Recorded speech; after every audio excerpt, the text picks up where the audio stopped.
Today on Newsbytes, this Ivy League university is the worst for free speech. Growing humans without sperm or eggs? Kamala the next president? Stick around for these bites and more, all on today's Newsbytes.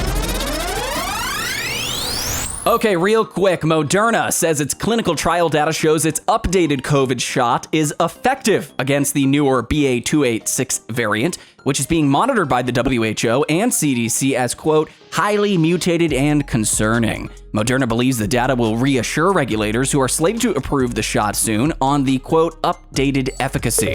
All right, here's the scoop. Harvard University in Boston, the birthplace of the American Revolution, ranked dead last out of 254 colleges surveyed in FIRE's 23 free speech rankings. It received the worst score ever of 0 out of 100. FIRE says the dismal score was, quote, generous, considering Harvard's actual score was a negative 10.69.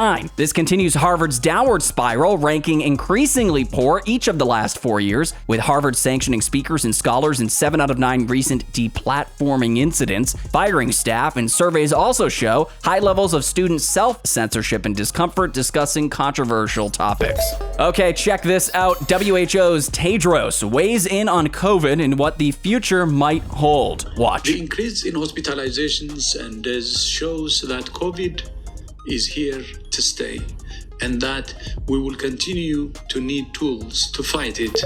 All right, here's the latest. Scientists at the Weizmann Institute in Israel grew an embryo-like entity from stem cells without sperm or eggs. The embryo model closely resembles a textbook 14-day-old human embryo. It formed key embryonic structures and released hormones like human embryos, using 4 cell types mixed precisely to mimic embryonic developmental stages. Currently, the entities have a 99% failure rate, raising questions if they could ethically go past the 14-day stage, which is illegal for real embryos. Scientists stress the entities can't lead to pregnancy since they're not the same as real embryos.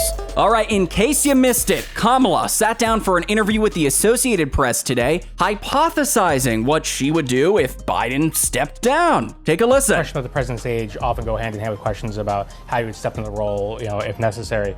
Do you feel prepared for that possibility? Yes. Well, first of all, I'm answering your hypothetical.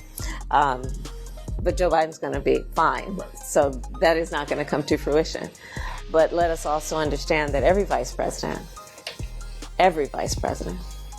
understands that when they take the oath, that they must be very clear about the responsibility they may have to take over the job of being president.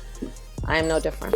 Okay, U.S. credit card delinquencies hit 3.8% and auto loan defaults 3.6%, the highest level since the 2008 financial crisis. This comes as inflation squeezes lower and middle income Americans, with borrowers turning to new credit cards with record high interest rates to consolidate their debts. Total U.S. credit card debt is now over $1 trillion.